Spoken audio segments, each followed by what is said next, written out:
Every day I like to say a few words to everybody out there in my podcast, baby. All right, welcome everybody. Welcome. My name is Ashkahn. And this is Graham here. And today's question is Hit what it.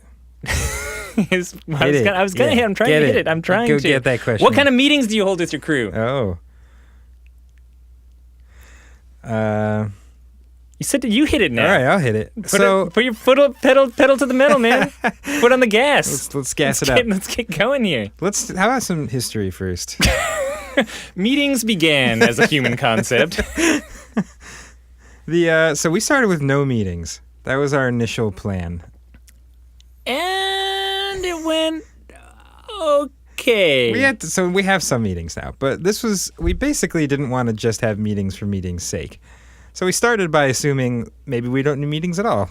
And, there weren't a ton of us at the beginning. Yeah. So that was actually a little more manageable. We made it a while without having any formal, weekly meeting or anything like that. And that's kind of always our goal with meetings is really you should really be thinking about, are these important? Is each one important? Because there's just so many people there. You're wasting so many people's collective time if you're having pointless meetings and payroll.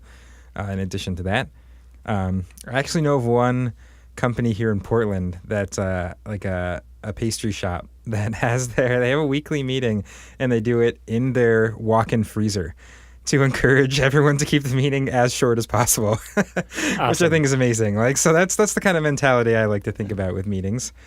I don't know if I'd heard that story before. Yeah, it's awesome. The walk-in freezer meeting length is absolutely how you should be thinking about this. That's brilliant. We should get a walk-in freezer just for our meetings. Just for our meetings. So now at this point for our float center, we basically have two types of meetings. We have one meeting that's kind of for everyone in the whole staff. And we're doing that about once a month. Yeah, so once a month on the night of one of our kind of deep clean days, we're holding that meeting. And even that is not quite as frequent as once a month in the way that it sounds, which is that, because of the nature of running a float center and the fact that people have different shifts and they're working different times and some of them have other jobs and not everyone's working at the same time, it makes it pretty difficult. You're not like an office where it's like, okay, everyone, let's just get together in the conference room at 10 a.m. or whatever like that. So for us to have everyone in the same room at the same time is a little bit difficult to pull off. And we were finding it even once a month still hard to pull off. People just couldn't make it for one reason or another. Yeah, previous commitments. And again, all of our cleaning days are on the same day, which is Monday. So if you're that person who has a Monday commitment that you need to go to, then you're also the one who never shows up to our monthly meetings. So we kind of figured that, all right, once every quarter feels like an all right amount of time to actually mandate that even if you have other responsibilities, you still need to, instead of canceling on our shop meeting, cancel on those other responsibilities and show up for this. So we have a decent turnout for our regular monthly meetings, and then once every 3 months is sort of an all hands on deck, drop whatever the heck you were doing other than this and come on in type of meeting. Yep. And, these meetings were basically, one, we're talking through some more just complex issues. If we're trying to figure out something that we want to do with the shop and it's a bit of a bigger conversation, that just goes so much faster when everyone's in person. You don't have to wait for a comment and then another hour later someone else to put their feedback in. Just everyone standing around and the conversation can move so much quicker with everybody else in the same room. So we'll kind of leave big complicated issues to tackle during the meetings and also kind of make our biggest announcements or specifically things that are changing, significant changes in our shop, and actually talk through the kind of all the little weird consequences that come every time you change anything that's big. Yeah, we've decided to give a free rubber ducky to every customer, for example, and all of a sudden we need to know where the rubber ducky store plus or supply is and how you're presenting that rubber ducky when you hand it out. And there's inevitably a lot of questions about varying sizes of rubber duckies. Yeah, as one small example.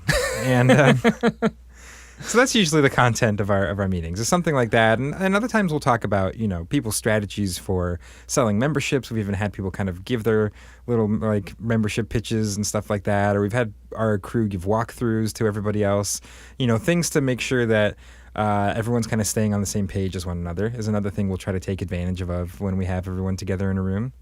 And just, I mean, it hasn't really come up that much over the last little bit, which I guess is a good sign for our shop, but just an airing of grievances Right. as well, like a chance for everyone to be together. And if, two people kind of hang their pool noodles differently in the rooms than Right. everyone else on staff, like as small as that sounds, sometimes that can actually become a little point of frustration. And so these meetings are a nice place for everyone to get on the same page for just little pet peeves or bigger issues that people have noticed too, and actually have a productive conversation about it with everyone around. Right. Stuff like that is just way better to do in person. Because over online communication or written communication, it's just really hard to like not end up with passive-aggressive comments or people misinterpreting the tone. And anything but in person ends up with some bigger form of whiteboard aggression that I had in like any shared house that I had, where like the whiteboard I felt like just eventually damaged relationships that I had with people living with me.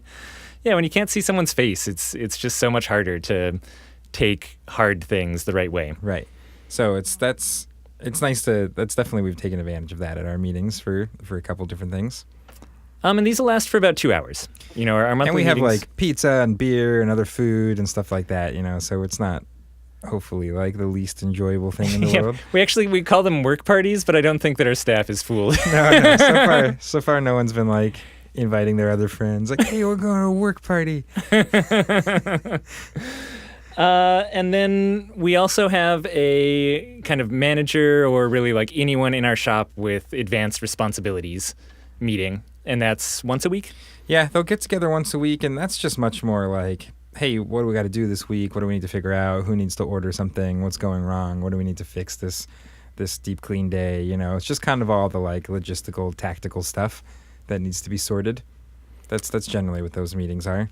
Yep, and those are shorter, usually about an hour, maybe or less. Right. And outside of that, everything with our crew is done either through the helm with communication just with our logbooks and on tasks and stuff like that. There's tons of chatter going back and forth. Yeah, so every day, ton of communication, just kind of free-flowing.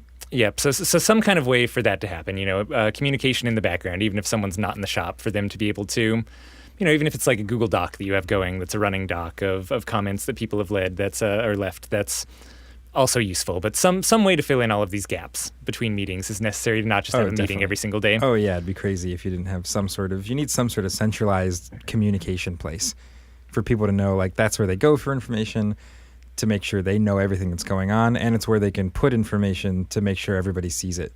Like if you don't have a place that everyone trusts is something that everybody is reading and contributing to, then everything's going to be way high. Like I don't know if any amount of meetings is going to solve that problem for you.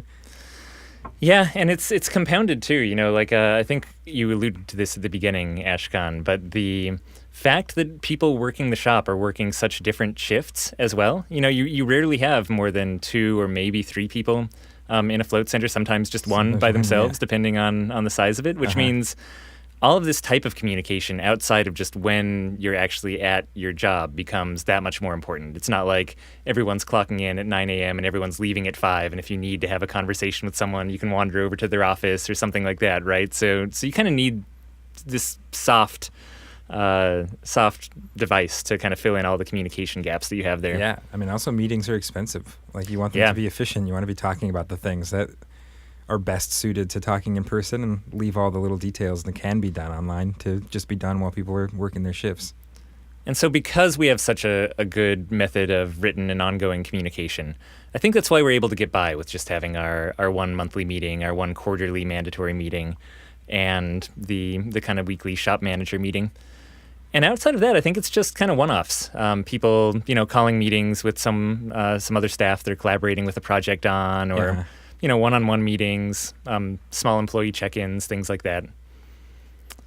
But yeah, no other big full crew meetings that I can think of. No. Like once a year we'll try to go have a big party. Do something actually fun. And he means an actual party, yeah. And that's great. And there are a lot of activities our staff does outside as well. But yeah, that's kind of straying from the full meeting question. Yeah. So that's cool. it. Yeah. All right. Well, if you guys have other questions for us, you can go to floatanksolutions.com/podcast. Send them in. All right. Have a good night or day or afternoon or whatever. Bye.